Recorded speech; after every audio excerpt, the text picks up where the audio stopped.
5 नवंबर को बुधवार के दिन हमारी दूसरी क्लास इस समय गंधर्वाद की चल। विषय अचल भ्राता जी का पुण्य पाप को लेकर के चल रहा है और अचल भ्राता जी पुण्य को पाप को मानने के लिए स्वीकारने के लिए तैयार नहीं है। ठीक है, तो यहाँ पर उनको ये समझाया जा रहा है, बताया जा रहा है कि आखिर पुण्य पाप क्या होते हैं, कैसे पुण्य आपको सुख संपत्ति समृद्धि आदि देता है, तो क्या क्या देता है। उसके लिए हमने यहाँ पर देखे हैं कि और शुल्क है ये पुण्य की प्रकृति। तो यहाँ पुण्य का मतलब क्या हुआ, शुभ कर्म।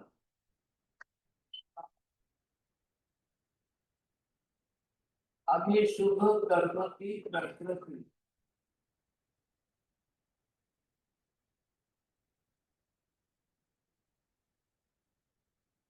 अब यहाँ पर ये निश्चित हो गया कि टोटल फिगर 42 आ रहा है। आपने देख लिया।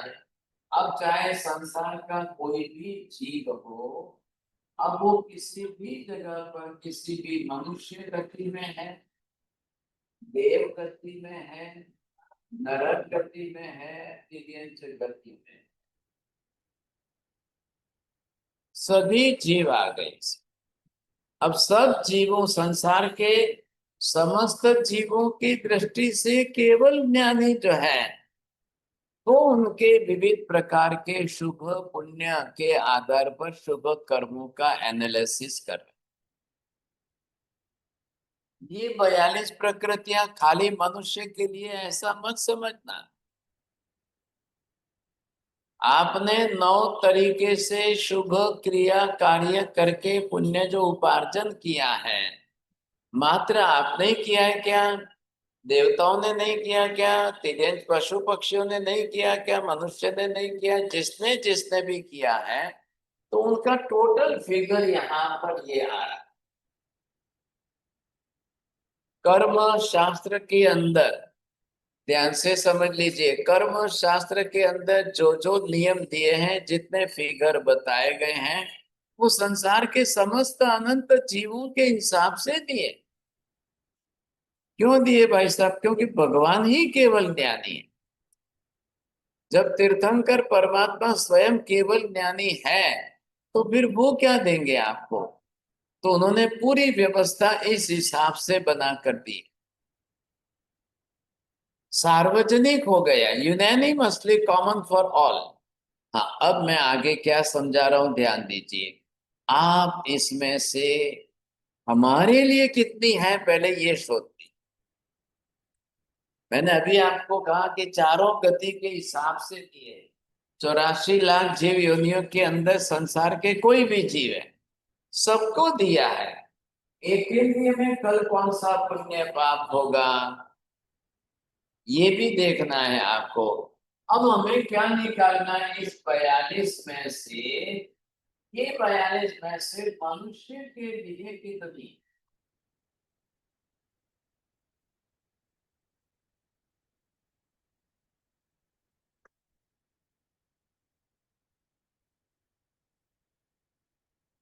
अब आप निकालोगे बाद में देवी देवताओं के लिए कितनी है, पशु पक्षियों के लिए कितनी है, और नार के जीव के लिए है कि नहीं है।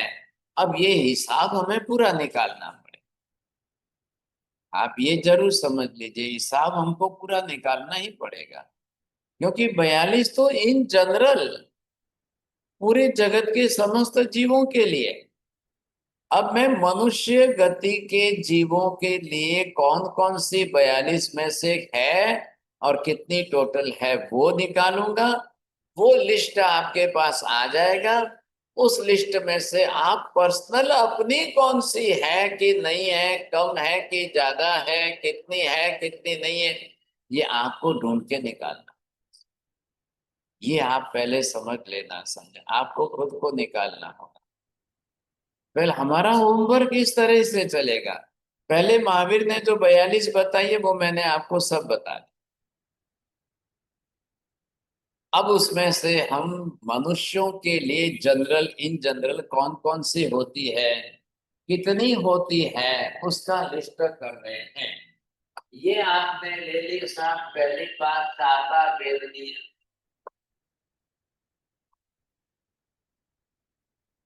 हाँ जी, सात ये वेदनीय कर्म है। वेदनीय कर्म के अंदर की एक ही पुण्य प्रकृति है, अशाता तो पाप की अशुभ है।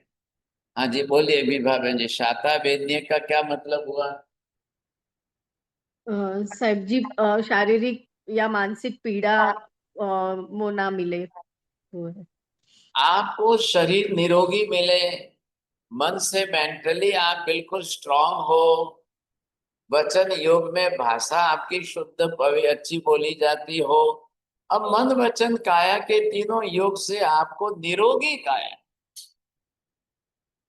ना तो एक दवाई लेनी पड़ रही है, ना एक गोली लेनी पड़ रही है, 12 महीने में एक दिन भी सिर दर्द नहीं होता है, 12 महीने में एक बार भी फीवर टेम्परेचर कुछ भी नहीं होता है।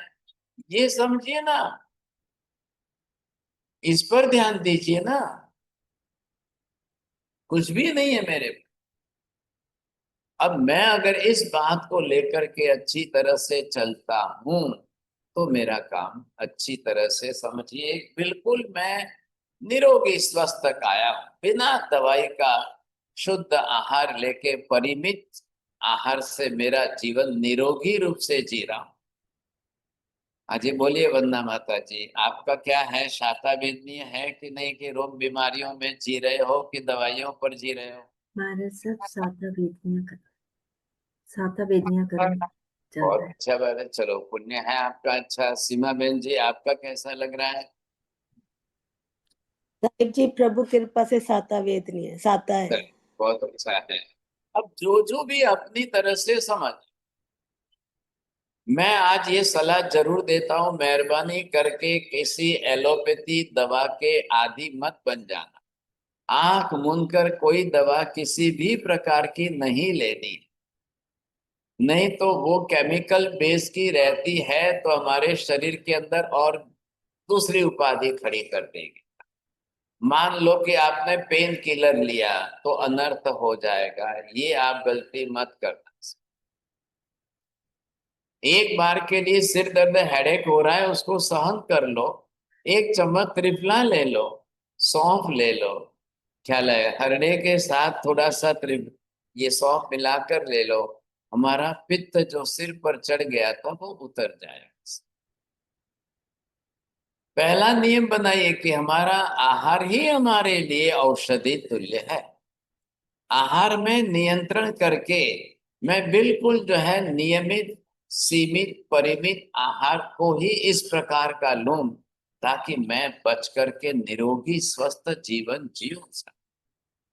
ये गलती मुझे नहीं करनी है, रोटी में 2-4 खा रहा हूं और गोली में 20 खा रहा हूं, ये हमारी शाता वेदनीय नहीं है भाई साहब। ये गलती कभी मत करना। जो लोग एलोपैथी के अंदर सप्लीमेंट ले रहे हैं, टॉनिक ले रहे हैं, एनर्जेटिक कुछ चीजें ले रहे हैं, आप उनसे गलती मत करिए। बच्चों को माँ बाप कॉम्प्लान दे रहे हैं, मल्टीविटामिन देख रहे हैं, या कोई जाकर के और कुछ दे रहे हैं, ये गलती मत करिए आप। अपना आहार सात्विक बनाइए, शक्तिशाली शुद्ध बनाइए, हमारा पाचन वैसा शुद्ध हो, मुझे एक गोली की आवश्यकता नहीं पड़ती है, बिना गोली का जी रहा हूं, निरोगी स्वस्थ जीवन जी रहा हूं। आपका निरोगी स्वस्थ जीवन वाले का लक्षण है खाया हुआ सही ढंग से पाचन हो रहा है, मल मूत्र का विसर्जन हमारा सही नियमित समय पर हो रहा है, और बिस्तर में सोते 1 मिनट में आराम से नींद आ जाए। स्वस्थ व्यक्ति की पहचान ये, आप निरोगी स्वस्थ हो तो वात पित्त कफ का बैलेंस इतना अच्छा है आपका कि कोई शरीर में नाखून में रोग ना हो। स्वस्थ निरोगी जीवन जियो आप, समझे कि नहीं? ये नहीं है कि आज मैंने ब्लड प्रेशर की गोली ली है और सुबह में डायबिटीज की गोली ली है और दोपहर को ये गोली ली है, शाम को ये नहीं। बस इतना वात पित्त कफ का बैलेंस बना करके जिए और बरसों तक आपको कोई बीमारी ना आए, बरसों तक। तो ये आपका पुण्य है कि नहीं है, आप सोच लो। 8 कर्मों में वेदनीय कर्म है, वेदनीय के अंदर से एक डिवीजन, 2 प्रकार के है वेदनीय में, तो हमने शाखा वेदनीय निकाले। मानसिक रूप से मैं स्वस्थ हूं, mentally I am more stronger, समझा कि नहीं? मुझे कोई मानसिक कोई ऐसा स्ट्रेस और टेंशन भी नहीं है, शरीर से निरोगी स्वस्थ हूं, ख्याल है कि तो भाई साहब आपकी पुण्याई प्रबल हो। अब आप ये समझ गए, एक सब जने लिख लेना, नोट्स कर लेना, ताकि कभी कहीं पर भी कम ज्यादा ना हो जाए, ये ध्यान रखना है। अब दूसरा लीजिए साहब, एक है उच्च गोत्र।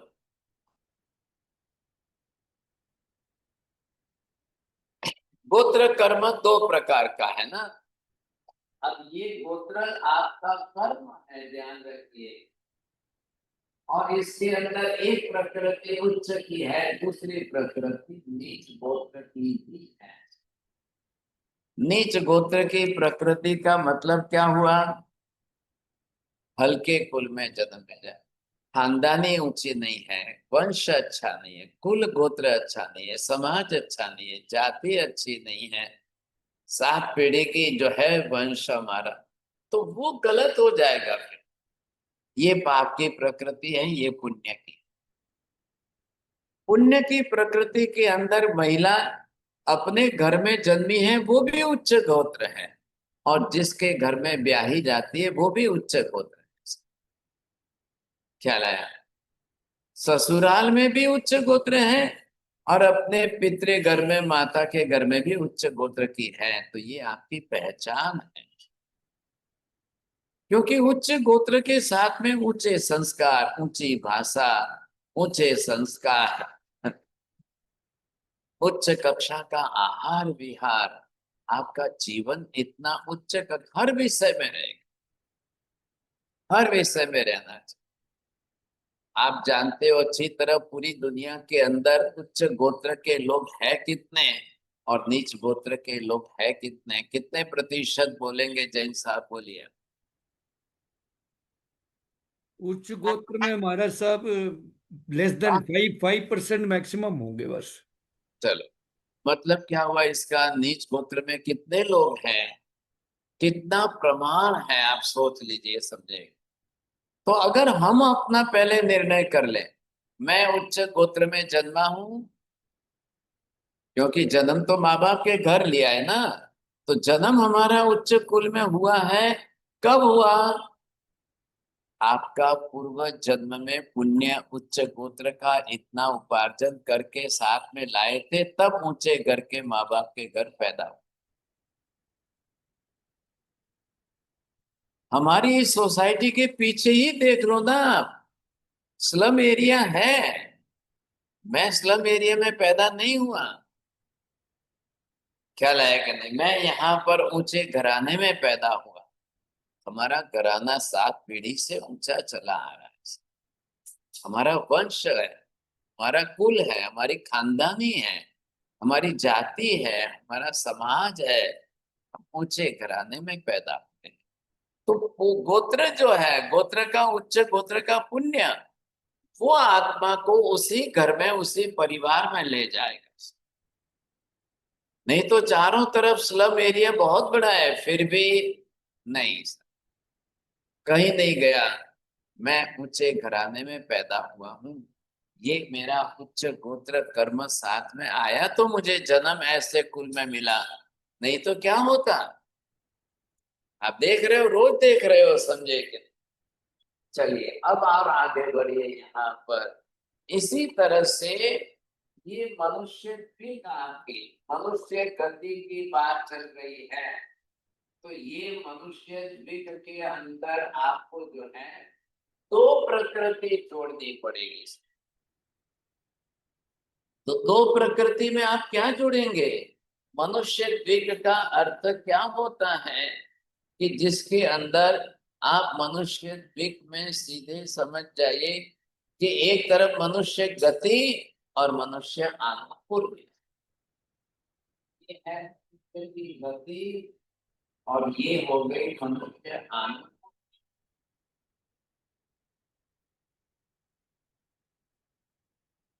हाँ जी, पहली बात तो आपका पुण्य है कि जो आपको मनुष्य गति में लेकर आए।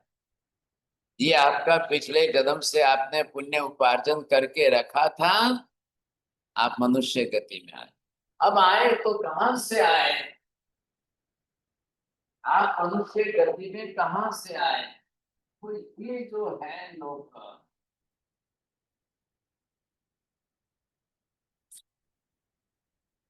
अब आत्मा स्ट्रेट सीधा आ रहे, समझे? भले देव गति में से आए हो, आप नरक गति में से आए हो, यहाँ मनुष्य के अंदर आना है, ये आपके लिए कहलाते हैं आनुकूल्य।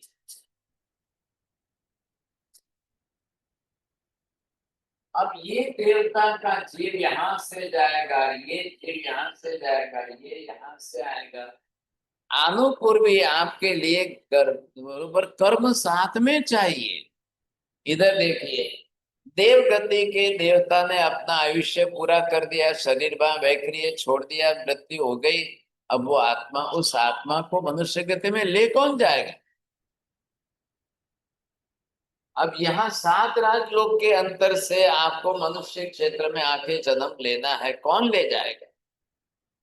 जैन धर्म के सिद्धांत समझ के रखिए, कोई ऊपर से ईश्वर नहीं आता है, कोई भगवान नहीं आते हैं, कोई नहीं आता। हमारी आत्मा अपने इस पुण्य कर्म से साथ में जा रही है। ये हमारी आत्मा यहाँ से देव गति में से निकली, तो इनके साथ में ये आपका आनुपूर्वी नाम कर्म है और ये अंदर आपका गति नाम कर्म।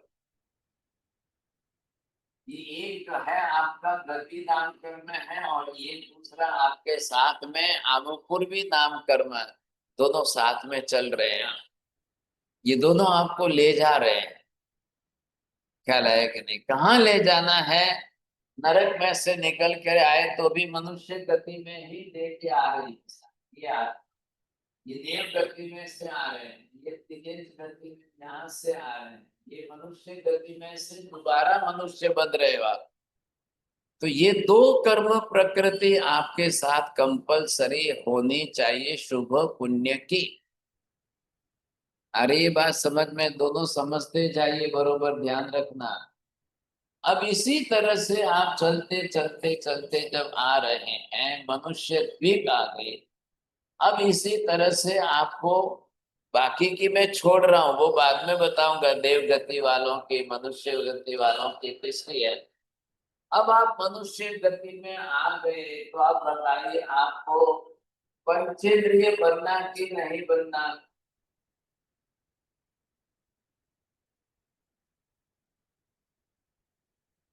मनुष्य में तो 1 इंद्रिय, 2 इंद्रिय, 3 इंद्रिय, 4 इंद्रिय कोई होते ही नहीं है साहब। मनुष्य में सिर्फ पंचेंद्रिय ही होते हैं। अब 5 इंद्रियां पूर्ण बनाओ और फिर उसके साथ संगनी पंचेंद्रिय मनुष्य बन जाओ। नहीं तो कल कोई जाकर के असंगनी बन गया तो क्या करेंगे? ये हमें नहीं चाहिए साहब। ये हमें चाहिए कि बिल्कुल आप संगनी पंचेंद्रिय बनो और आपके साथ में जो है पूरा शरीर आपका बने, मन वचन काया आपकी बने और पंचेंद्रिय बना आपको अनिवार्य है। ये पुण्य की प्रकृति आपके साथ चलेगी तब काम होगा सर। अब चलिए, आप तो गए, अब आपको शरीर बनाना है। ये जो है,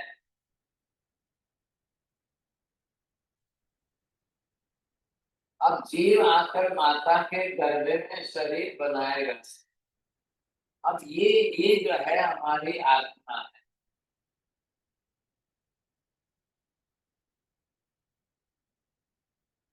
ये नाम कर्म है।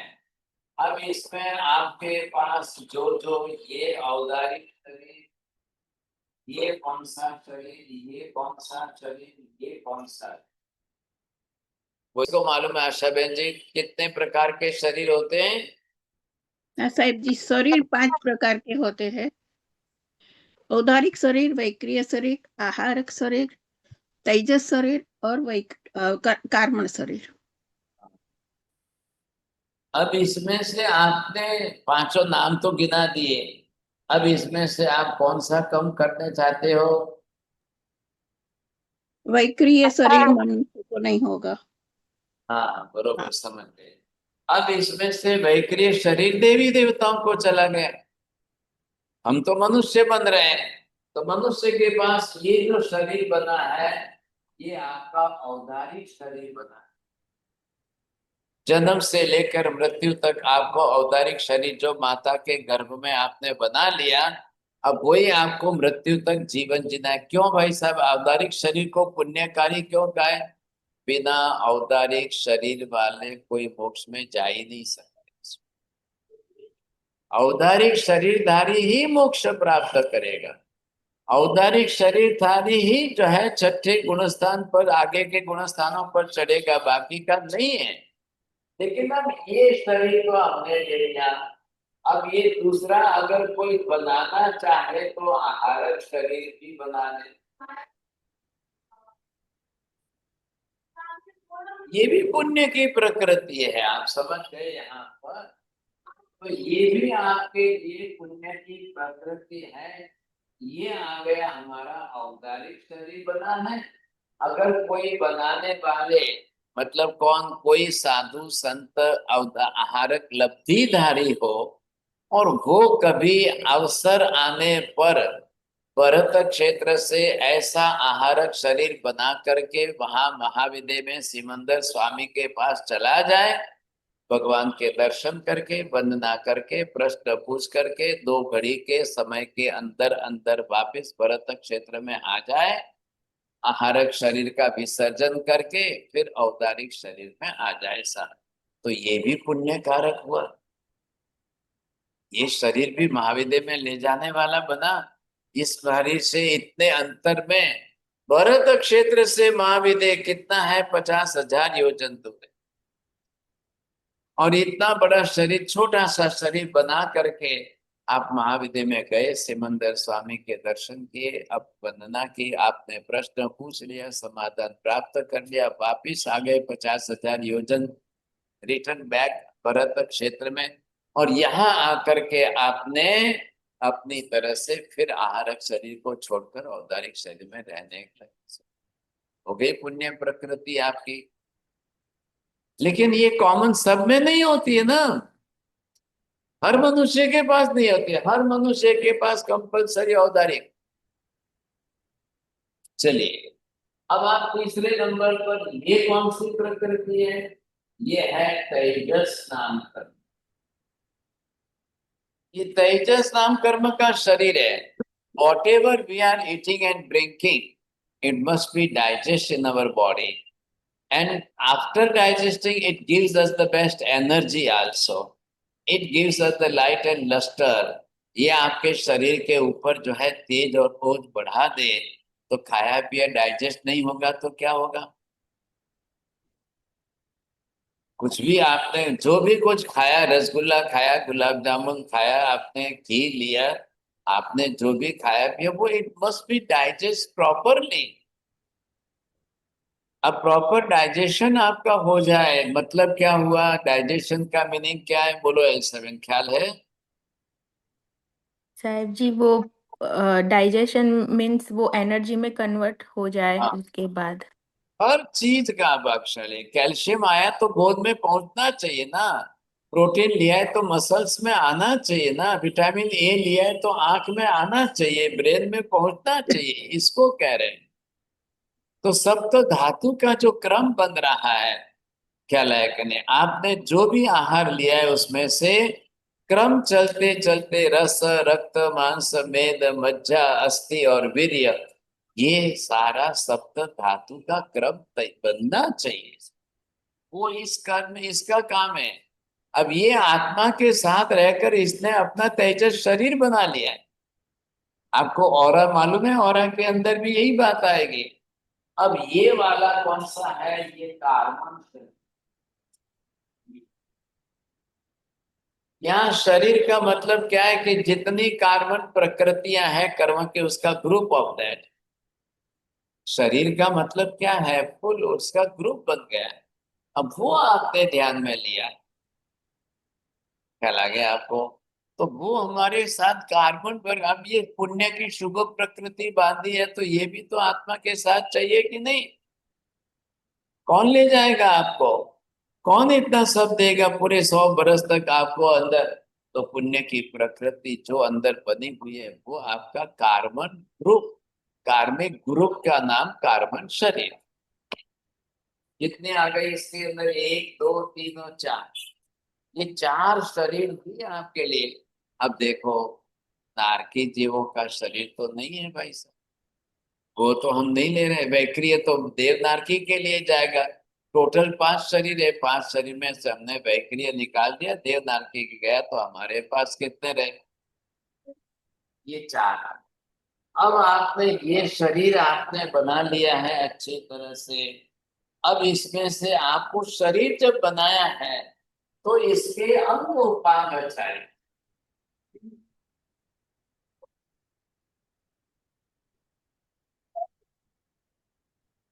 अब ये किसके चाहिए, औदारिक शरीर के अंग उपांग।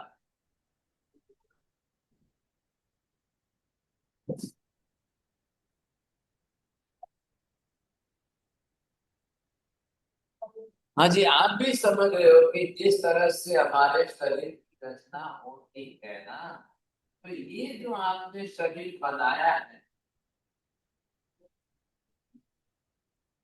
अब हमने ये शरीर बना लिया है।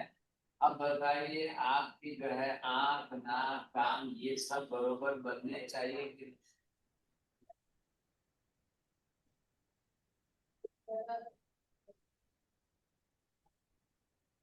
अब ये शरीर बनाए तो आंख नाक कान आपके परफेक्ट होनी चाहिए कि नहीं। हाथ बनाना है, हाथ दोनों बरोबर परफेक्ट मेजरमेंट में होने चाहिए कि नहीं। दोनों पैर आपने बनाए तो परफेक्ट मेजरमेंट में होना चाहिए कि नहीं। अलाइनमेंट सही होनी चाहिए कि नहीं। दाहिना पैर 1 सेंटीमीटर छोटा है और बायां से पैर 1 सेंटीमीटर बड़ा है, तो कैसे चलेंगे, कैसे लेवल कैसे बैठेगा। दाहिना हाथ छोटा और बायां हाथ बड़ा है तो भी गलती हो जाएगी। अरे भाई साहब, कोई माँ थोड़ी बनाती है गर्भ में। अब माँ को कोई मेजरमेंट लेना है क्या गर्भ में। नहीं नहीं, रुको रुको रुको, मेजरमेंट लेकर के माँ बोलेगी मैं बना। अरे भाई साहब, कुछ नहीं है। ये आत्मा अपने साथ अपनी कर्म प्रकृति दोनों लेकर आया है, उसी को काम करना है। अब गर्भ काल की रचना को 9.5 महीने लगते हैं। माँ को पता ही नहीं है कि दाहिना हाथ बना के बायां हाथ बना के नहीं बना, मोटा बड़ा बनाए कि छोटा बनाए, कुछ भी मत सोचो आप, कुछ भी नहीं देखना है। गर्भ के अंदर ये कर्म की प्रकृति है, ये बरोबर बना रही है। आप परफेक्ट मेजरमेंट के साथ बनाए। एक आंख बड़ी दूसरी आंख छोटी बनती है क्या। दाहिना कान और बायां कान छोटा बड़ा बनता है क्या। दाहिना हाथ और बायां हाथ छोटा बड़ा बनता है क्या। दायां पैर और बायां हाथ, क्या हो रहा है, कुछ भी नहीं हो रहा, एकदम परफेक्ट। अब ये 5 अंगुली है, बताओ 5 होनी चाहिए कि 4 होनी चाहिए कि 6 होनी चाहिए। विभा बहन जी, कितनी है, आपको कितनी है। साहब जी 5 ही होनी चाहिए। आपने किसी की 6 देखी है। हाँ जी, देखिए साहब जी। आप किसी की 4 देखी है, तो ये क्यों हो रहा है। अब एक ही माँ के 4 बेटे जन्मे हैं, अब किसी को नहीं और एक को है। अब आप क्या कहोगे, मम्मी की गलती। कैसे बताओगे मम्मी की गलती। नहीं साहब, माँ का कोई रोल नहीं बीच में साहब। माँ बाप तो जिस तरह से आपको गर्भ में शरीर रचना करने का पूरा चांस मिल रहा है, लेकिन एक ने 6 बनाई और एक ने 4 बनाई, ये कैसे हो गया। ये कॉमन रूप से सबके लिए तो नहीं है, कुछ कुछ लोग देखने में आते हैं। कई बार पैर के अंदर 6 अंगुलियां, कई बार हाथ के अंदर 6 अंगुलियां, कई बार एक अंगूठा ये और दूसरा एक अंगूठा और हो जाता है, या कई बार ये अंगुली और इसके साथ में एक दूसरी अंगुली हो जाए, कई बार ये मिडल फिंगर पर आ जाए, या कई बार किस, अब कौन सी बनेगी था, ये आपका कर्म है। 4 भाई बहन में से 3 को नहीं है, एक को क्यों हुआ? आपका स्पेशल कर्म है, उसकी व्यवस्था की है। आप समझ लीजिए, समझेंगे तो हमको तो ये गलती करनी नहीं है। कर्म आपने गलत बांध लिया तो तकलीफ होता है। तो ये शुभ पुण्य प्रकृति है आपकी अंगोपांग औदारिक शरीर के, क्योंकि तेजस कार्बन शरीर के अंगोपांग होते ही नहीं है। औदारिक वैक्रिय आहारक 3 के ही होते हैं। चलो आहारक तो हमने सोच लिया कि भाई 2 घड़ी के लिए ऐसे टाइम में कोई आहारक लब्धिदारी साधु संत बना दे तो बना दे, बाकी तो देवी देवता में आप चले गए, नरक में चले गए, वहां भी आपके शरीर के हाथ पैर आंख नाक कान अंगुलियां अंगूठा परफेक्ट मेजरमेंट में लेवल में बनना चाहिए कि नहीं? अभी हाइट की बात नहीं है, हाइट आपके पास जो हो जितनी हो, लेकिन परफेक्शन जो है, एक्यूरेसी ऑफ द साइज, वो आना चाहिए। ये भी पुण्य कर्म है। लॉस बरोबर परफेक्ट होना चाहिए सब। भले ही मान लो कि एक बार गर्भ में ट्विंस आ गए, 2 भाई आ गए, या एक भाई और एक बहन है, एक लड़का एक लड़की है, कोई भी हो, दोनों के कर्म अपने अपने जो जिस प्रकार के हैं, तो गर्भ में ट्विंस के रूप में दोनों अपना शरीर बनाएंगे, और दोनों को 9.5 महीने का टाइम लगेगा, जो लगे समझेंगे नहीं, लेकिन बनाना तो पूरा पड़ेगा। लड़का है वो भी जब अपनी तरह से पूरे हाथ पैर आंख नाक कान सब, लड़की है कन्या है वो भी गर्भ में पूरे शरीर की रचना व्यवस्थित साथ में ही करे। अब ट्विंस होते हुए भी एक को 6 अंगुली बन रही है, दूसरे को 5 बन रही है, तो क्या करना है? ट्विंस होते हुए भी अगर दोनों लड़के हैं और दोनों के अंदर एक अंगुली कम ज्यादा है, या दोनों लड़कियां हैं और उसके अंदर एक अंगुली कम ज्यादा है, या एक लड़का और एक लड़की है, भाई अब देखो सबका अपना अपना कर्म, सबका अपना कर्म, ये आपको पहले समझना है। सबसे पहले तो यहाँ कर्म है ये प्रूफ हो रहा है, सबसे पहले तो कर्म है ये प्रूफ हो रहा है, बाद में वो कर्म शुभ है कि अशुभ है ये प्रूफ हो रहा है। अगर आप कर्म सिद्धांत ही प्रूफ ना करो, वही ना मानो, तो ये व्यवस्था ही नहीं बैठेगी। कोई ईश्वर आके माँ के गर्भ में नहीं बैठ जाता है, कोई दुनिया की कोई ताकत नहीं, राहु मंगल शनि केतु कोई आके माँ के गर्भ में बैठ करके एक का बनाता है एक का नहीं बनाता, एक की 5 अंगुली एक की 6 अंगुली, कोई नहीं करता है। पहले ये सारी मिथ्या धारणाएं निकाल दो। मेडिकल साइंस में भी इनके पास इसका उत्तर नहीं है। मेडिकल साइंस में ये विषय उनको बिल्कुल ही समझ में नहीं आता है कि भाई एक माँ बाप के 4 बेटे बेटी है, या ट्विंस के रूप में जन्मे, एक के हाथ की 6 अंगुली क्यों बनी, इसके पैर की 6 अंगुली क्यों बनी। अब हालांकि सामुद्रिक शास्त्र के अंदर उनके शुभ अशुभ के लक्षण बताए हैं, कौन सी अंगुली ज्यादा हो तो क्या परिणाम आए, कौन सी अंगुली अंगूठा कम हो तो किसके घर में क्या परिणाम आए, ये सब वहां पर सामुद्रिक वृक्ष वाले बताते हैं। क्या लाया वहां पर ये सब बातें आती है, लेकिन यहाँ आपको ये शुभ कर्म दे रहा है, शुभ पुण्य कर्म आपको दे रहा है। आप क्या कैसे बनाओगे, क्या लेकर, कोई भी हो कोई भी जीव, पूरी मनुष्य जाति की बात चल रही है। मनुष्य जाति मतलब 2.5 द्वीप मनुष्य क्षेत्र में सर्वत्र, मात्र हमारे भरत क्षेत्र के मनुष्यों के लिए स्पेशल व्यवस्थाएं नहीं, केवल ज्ञानी ने 2.5 द्वीप के समस्त, चाहे युगलिक हो चाहे ना हो, सबके लिए नियम एक ही दिया। देखा है आपने कहां पर युगलिक की बात आ रही है? कुछ नहीं। मनुष्य मतलब सब मनुष्य, सबके हिसाब से आपको समझना है, समझे। अब आपने ये देख लिया, औदारिक शरीर के अंगोपांग देख लिया। अब मैं यहाँ थोड़ा सा चेंज कर दूं, तो ये आहारक शरीर भी जिसने बनाया है,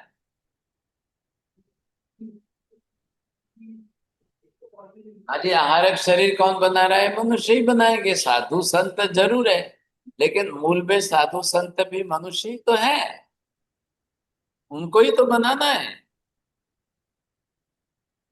यहाँ अभी हम देवी देवताओं की बात नहीं कर रहे हैं, देवगति में भी बनाना है आपको, अंगोपांग व्यवस्थित बना। हम पहले निकाल रहे हैं मनुष्य गति के मनुष्यों को कितनी। हमारा जो कैलकुलेशन 42 में से हम कर रहे हैं यहाँ पर। अब आपको यहाँ देखना है, ये बन गया अंगोपांग आदि का शरीर आपका बन गया। अब आपको क्या देखना है? शरीर का संघयन, औदारिक शरीर का जो संघयन है, ये संघयन मतलब क्या हुआ? हड्डियां। हड्डियों की रचना।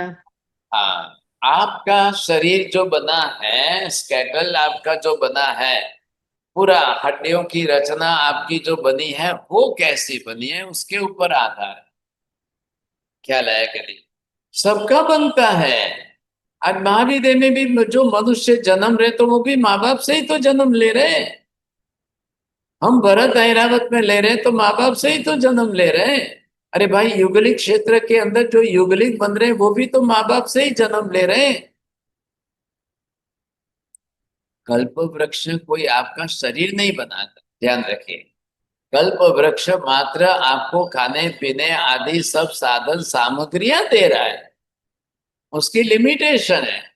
युगलिक हुआ तो क्या हुआ? शरीर तो माता पिता के गर्भ में ही बनेगा। और युगलिकों की तो सबसे बड़ी आश्चर्यकारी व्यवस्था है कि जो भी युगलिक हो, उनका जितना भी आयुष्य हो, मरने के 6 महीने पहले ही वो दूसरे युगल को जन्म देकर मरेंगे। उसके पहले किसी का जन्म नहीं, उसके बाद में किसी का नहीं। कुछ भी व्यवस्था जो है वो परमानेंट सभी युगलिक के लिए ऐसे। वो आपके लिए टोटल कितने हैं? मैंने पहले आपको कहा कि केवल ज्ञानी ही ये व्यवस्था बता रहे हैं। साहब जी, तो फिर युगलिक अपने बच्चों को बड़ा नहीं करते? वो नहीं 6 महीने के। नहीं, उनको वो काम ही नहीं है। 6 महीने का आयुष्य बाकी रहा है तब वो जन्म दे देंगे। 6 महीने के बाद माँ बाप की मृत्यु हो जाएगी। वो युगलिक, उनको तो सब कुछ जो है कल्प वृक्षों से मिलना है। हर चीज उनको खाना पीना करना जो भी कुछ है सब कल्प वृक्षों से मिलता है। अब बड़े होते जाओ, और आयुष्य भी वहां पर तो बहुत लंबे लंबे बड़े बड़े आयुष्य हैं।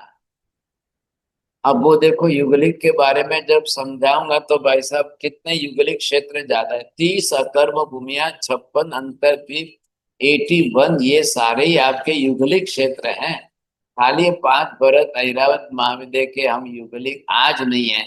जब यहाँ पर भी युगलिक काल आता है तो हम भी युगलिक बने थे। ये भी युगलिक की परमानेंट व्यवस्था, ये ध्यान रखना।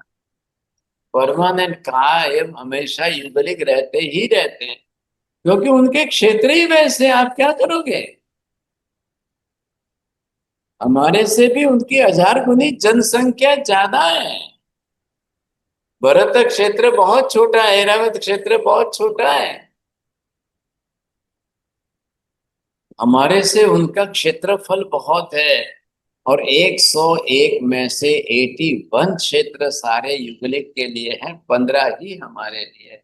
15 में से भी 5 भरत 5 ऐरावत में जब युगलिक काल आता है, तब वहां पर भी हमारे लिए चांस नहीं बनता है।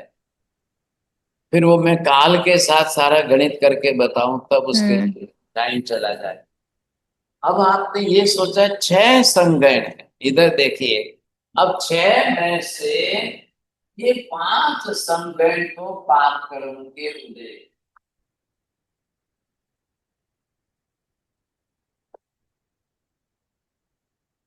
मतलब बोन की इतनी डेंसिटी ना हो, बोन के जॉइंट्स आपके इतने मजबूत ना हो, ये आपके लिए अशुभ कर्म का हो। अब इन 6 में से एक ही पहला जो है वो है वज्र ऋषभ नाराज।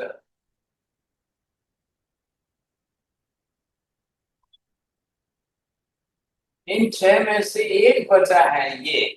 अब ये इसकी पुण्य प्रकृति अगर आपके पास है, ये वज्र ऋषभ नाराज संगन की पुण्य प्रकृति यदि आप पूर्व जन्म से साथ में लेकर आए हो, तो माता के गर्भ में आप शरीर की रचना ही वैसी। ख्याल आया आपको? बोलिए विभा बहन जी। अब किस महीने बोन्स बनती है? गर्भ में रहे बालक की बोन्स का स्ट्रक्चर होगा कि नहीं? वो किस महीने बनेगा, कब बनेगा, फिर कैसे बनेगा? अब मम्मी के शरीर में कैल्शियम नहीं है, वो पानी पूरी भेल पूरी क्या क्या खा रही है, समझे कि नहीं, सेव चिवड़ा गांठिया फाफड़ा खा रही है। मम्मी की शरीर के अंदर ही कैल्शियम नहीं आएगा तो बेबी जो गर्भ में है वो कैसे शरीर बनाएगा, हड्डियां बोन्स कैसे बनाएगा? आप सोच लो, समझे कि नहीं? बहुत जल्दी से समझकर सावधान हो जाओ। जिस आहार में हमको कैल्शियम नहीं मिलता है वो आहार नहीं खाना है। जिस आहार में भोजन में हमको प्रोटीन परफेक्ट नहीं मिल रहा है वो हमको कचरा पेट में डालना ही नहीं है। जिस आहार में कोई विटामिन नहीं, कोई मिनरल्स नहीं, कोई कार्बोहाइड्रेट्स नहीं, कोई आपको कैलोरीज नहीं मिल रही है, ऐसा कचरा पेट में डाल के क्या फायदा? ये आज के जितने आपके पिज्जा पास्ता बर्गर वगैरह चिप्स वगैरह जो बन गई, कुकीज वगैरह बन गई, किटकैट बन गई, ये सब कचरा है, कचरा। ये भूल से भी पेट में मत डालिए, घर में ही मत लाइए, बच्चों को मत दीजिए, कहीं पर भी संभावना ही मत रखिए। अब क्या है कि बनाने वाली कंपनियां इतनी उसको टेस्टी बनाती है, ऐसी टेस्टी बनाती है कि बेचारे बच्चे खाते ही रह जाते, और शरीर के अंदर कुछ भी हमको नहीं मिलता है। विटामिन ए नहीं मिलता है, विटामिन सी नहीं मिलता है। पूरे शरीर की व्यवस्था के लिए अनिवार्य है। सबके सिर के बाल के लिए, स्किन के लिए विटामिन सी कंपलसरी है। अब नहीं है तो वो चीज खानी ही नहीं है हमको। और ये मत सोच लेना कि नहीं नहीं नहीं खट्टा हो तो ही विटामिन सी होता है, साइट्रिक फ्रूट में होता है। अरे भाई साहब नहीं। जिसको हम अमरूद कहते हैं ना, શું કહો गुजराती में, શું કહો છો, जामफल, अमरूद के अंदर भी विटामिन सी अच्छा है। बोलिए क्यों नहीं खाना चाहिए? तो ये बातें सामने। अब विटामिन सी आपको कई और चीजों में, आंवले में मिलता है, लेमन में मिलता है, और चीजों में काफी अच्छा मिलता है, वेजिटेबल्स में कई बार मिल जाता है। शिमला मिर्ची जो है उसमें आपको अच्छा मिल जाता है। लोग शिमला मिर्ची नहीं खाएंगे, कश्मीरी मिर्ची नहीं खाएंगे, वो लाल लाल मिर्ची खाएंगे, ये तकलीफ। कुछ मायने में अगर लिमिटेशन के अंदर शिमला मिर्ची खाई जाए तो हार्ट के लिए भी टॉनिक है, आंख के लिए भी फायदा करता है, विटामिन ए मिल जाता है, विटामिन सी मिल जाता है काम के लिए। हर स्त्री को कंपलसरी ये न्यूट्रिशन वैल्यू का चार्ट अपने घर में रखना अनिवार्य। जो गृहिणी स्त्री अपना घर में भोजन बनाती है, पूरे परिवार के लिए बनाती है, तो उसको बरोबर पूरा न्यूट्रिशन वैल्यू का चार्ट घर में रखना चाहिए। इस बेटे को कौन सी कमी है, ये बेटी मेरी है, इसको एनीमिक है, इसका जो है मेंस्ट्रुअल साइकिल बरोबर नहीं है, ओवर ब्लीडिंग के कारण जो है इसका एनीमिक हो रही है, तो उसको मुझे क्या खिलाना है, उसको क्या देना है? और ये गलती मत करिए कि रास्ते चलते चलते सेव चिवड़ा गांठिया लेकर घर आ गए, सब पूरे परिवार को खिला दो। ये पागलपन भूल से नहीं कर। आपको किसमें मिल रहा है कैल्शियम, आपको प्रोटीन किसमें मिल रहा है, इतनी तो समझ होनी चाहिए कि नहीं? कुछ भी कोई घर में बना दो, कैसा भी बना दो, टेस्टी लगना चाहिए। अब बेचारे बच्चे समझेंगे नहीं, वो टेस्टी टेस्टी समझ करके खा लेंगे, तो उनके तो शरीर में नुकसान बहुत हो जाएगा। ज्यादा मीठा, ज्यादा मीठा, ख्याल आया कि नहीं? अब उस मीठे के अंदर खाली शक्कर ही ज्यादा होती है, कोई कैल्शियम नहीं होता है, कुछ नहीं होता है। क्यों खाए हम? फेंक दो शक्कर को घर में से बाहर। आप गुड़ ले लो, गुड़ के अंदर आपको कैल्शियम भी मिलेगा, मैग्नीशियम मिलेगा, पोटेशियम मिलेगा, आपको आयरन कंटेंट्स मिलेगा। जरूरी है गुड़ खाइए, गुड़ का पानी बनाकर पी लो, आपको शरीर में आयरन कंटेंट मिल जाएंगे। आयरन कंटेंट मिलेगा तब आपका हीमोग्लोबिन बनेगा, हीमोग्लोबिन बनेगा तो ब्लड रैपिड से बनेगा, रेड ब्लड सेल बनेगा, तब कोई एनीमिक नहीं होगा। शरीर तो अंदर नेचुरल बना रहा है, लेकिन अगर उसको वैसे इंग्रेडिएंट नहीं मिले तो शरीर क्या करेगा? आपने पिज्जा पास्ता बर्गर डाल दिया, नूडल्स डाल दिए, मैगी डाल दी, तो भाई साहब ये कचरा तो आपके पेट को और खराब कर देगा, तो कुछ भी नहीं बना। और जरा कान खोल के सुन लो, जो लोग चाय कॉफी पीते हैं वो भी अपने शरीर पर बहुत नुकसान कर रहे हैं। चाय कॉफी अगर पहले से आई हुई हो, अंदर विटामिन सी आया है, कैल्शियम आया, तो उसको निकाल के बाहर फेंक देगा, it will just drain out. अब ये चीजें हम आहार विवेक की क्लास में समझेंगे, लेकिन आज भी इसी का विषय है तो साथ में समझ लो। क्यों गलती करते हैं हम? जैसा तैसा खा के कचरा नहीं खाना है। हमारा पेट कोई गटर थोड़ी है, हमारा पेट कोई जो है कचरा पट्टी खाने का कोई डस्टबिन का बॉक्स थोड़ी है। डालो, ये भी डालो, ये भी डालो, ये भी डालो। ये क्या पागलपन हो रहा है? क्यों कर रहे हो ऐसी गलती? फिर बीमारियां मोल लो आप। कई छोटे छोटे बच्चों को आज की मम्मियां जो है चीज खिलाती है, पिज्जा पास्ता खिलाती, उनके आंख के नंबर, बेचारे बच्चे की उम्र 5-7 साल की और आंख के नंबर 3.5। अब क्या करेगा वो? कैसे पढ़ेगा, कैसे लिखेगा? क्लास में टीचर जो है ब्लैक बोर्ड पर लिखते हैं तो उसको समझ में नहीं आ रहा है क्या लिखे। ये गलती हमको नहीं करनी है, सोचिए समझिए। तो 5 संज्ञान हमारे 5 जो है वो अशुभ कर्म है। अब यहाँ संघन वज्र ऋषभ तारा जो बन रहा है, अब ये एक कोण आ गई इसके साथ में, इधर आ गई, ये दूसरी कोण आ गई, ये इसमें जो है ये आ गया और ये इसके ऊपर पड़ता है। इधर देखिए आप 3 बात आ गई, वज्र और ऋषभ और ये नाराज। नाराज ये अंदर मसल्स का बेल्ट है, ये अंदर का कीला है, और ये आपके बोन्स की डेंसिटी बता रहा है। 3 दांत, 3 शब्द को जोड़ा है यहाँ पर। आ रहा है ख्याल में आपको? देख लो भाई। अब ये तीनों आपकी स्ट्रेंथ इसकी स्ट्रांग हो, कैल्शियम की डेंसिटी अच्छी हो, आदमी गिरे ना तो टाइल्स टूटनी चाहिए, बोन्स नहीं क्रैक होने चाहिए। और आज हमारा जो है ये 5 में ऐसा संगठन आ गया कि आप बाथरूम में स्नान करते हुए स्लिप हो जाओ तो बोन्स के 3 टुकड़े हो जाते हैं। ये क्या परिस्थिति है? तो उसका मतलब ये हो गया कि भाई साहब शरीर के अंदर कैल्शियम की मात्रा नहीं जा रही है। अब मैं आपको ये बता दूं, कैल्शियम सबसे बढ़िया किस में मिलता है? मेथी में मिलता है। माता जी सुन रहे हैं आप? सबसे ज्यादा कैल्शियम आपको वो पीली मेथी है ना, पीली मेथी में मिलता है। अब ये क्या कह रहा है? ये आपके बोन की डेंसिटी बढ़ाएगा। क्या, क्यों बढ़ाएगा? मैक्सिमम आपको कैल्शियम मिल रहा है उसमें।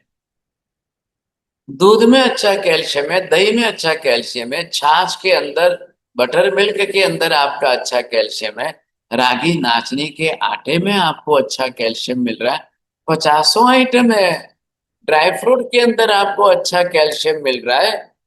ये क्या बात कर दी आपने? बहुत अच्छी चीज है। और सबसे बढ़िया मैं बताऊं आपको, लाइम स्टोन का पाउडर, समझ गए आप? चूने का पत्थर। अब उसका जो चूना, ये पुरुष लोग जो है ना तंबाकू में लगाकर खाते हैं या पान में लगाकर खाते हैं, आप कुछ भी मत करो। इतना सा मतलब एक चने की दाल जितना भी चूना आपने इतने थोड़े से छाछ में लेकर पी लिया, दही में लेकर खा लिया, अगर आपने क्या गुड़ के साथ में उसको मिक्स करके चॉकलेट बनाने के बाद खा लिया, आपकी बोन्स की डेंसिटी 10 गुनी बढ़ जाएगी। शरीर को तो फायदा ही है ना। ये मैं आपको समझा रहा हूं। 5 प्रकार के तो संगण गए पाप कर्म में, अशुभ कर्म के अंदर। एक ही बचा है वज्र ऋषभ नाराज। इधर देखिए, अब यही वज्र ऋषभ नाराज संगयन वाला औदारिक शरीर मिलेगा, वही आत्मा उसी जन्म में मोक्ष में जा सकती है, नहीं तो नहीं। बोलिए वंदना माता जी, बोलो, ये शब्द बोलना है। वज्र ऋषभ नारज पुण्य प्रकृति वाला जिसको भी शरीर मिलेगा वो ही तीर्थंकर में उसी जन्म में जा सकता है। वही मोक्ष प्राप्त करेगा। बाकी के वज्र ऋषभ नारायण संगण को छोड़कर के दूसरे 5 संगण का शरीर बन गया तो मोक्ष में नहीं जाओगे। बस। अब क्यों हम कहते हैं महावीर से क्यों मोक्ष में जाते हैं रोज? वह कॉमन रूप से सबको वज्र ऋषभ नारायण संगण मिल रहा है। और कब मिलेगा? ये पुण्य प्रकृति अंदर बना करके साथ में लेकर जाएगा, उसको मिलेगा। ये है वहां के पुण्य प्रकृति। प्लस पॉइंट महाविद्य का क्या है इसमें है, तो बिना इसके तो नहीं चलेगा। अब आज लोग कुछ का कुछ बोल देते हैं, अरे क्या हो गया, कोई मोक्ष से दरवाजे थोड़ी बंद हो गए, क्यों नहीं जाएगा, हम भी जाएंगे मोक्ष में, इसमें क्या बड़ी बात है। आज हमारे शरीर का लास्ट संगण है। हम गिर जाते हैं तो हड्डियां टूट जाती है, बोन में फ्रैक्चर हो जाते हैं, 1 के बदले 3 हो जाता है। कैसे आपका मोक्ष मिलेगा? कैसे ऐसा शरीर लेकर मोक्ष में जाएंगे आप? इतना ऊंचा संगठन न हो तो इतने उपसर्ग और परिसाप सहन कर ही नहीं पाओ। क्यों महावीर स्वामी ने संगम के उपसर्ग कैसे सहन किए? इतने भारी उपसर्ग कैसे सहन कर सके वो? ये वज्र ऋषभ नारायण संगम होगा तो ही कर पाएंगे, नहीं तो नहीं करेंगे। नमो हरिहंताणं, नमो सिद्धाणं, नमो आर्यं, नमो वज्रायणं, नमो नो ए सब्बसावनं, एषु पंच नमोकारो सब्बपापप्रणाशं, मंगलानं च सर्वेसिं परमं भवै मंगलम्। मंगलम भगवान वीरो, मंगलम गौतम प्रभु, मंगलम स्थूलिभद्राद्य जैन धर्मोस्तु मंगलम। चत्तारि मंगलम, हरिहंता मंगलम, सिद्धा मंगलम, साहु मंगलम, केवली पंडितो धम्मो मंगलम। चत्तारि लोकोत्तम, हरिहंता लोकोत्तम, सिद्धा लोकोत्तम, साहु लोकोत्तम, केवली पंडितो धम्मो उत्तमो। चत्तारि शरणं प्रवचामि, हरिहन्ते शरणं प्रवचामि, सिद्धे शरणं प्रवचामि, साहु शरणं प्रवचामि, केवली पन्नतं धम्मं शरणं प्रवचामि। सर्वमङ्गलमाङ्गल्यं सर्वकल्याणकारणं प्रधानं सर्वधर्म जैनं जयति शान्ति। धर्म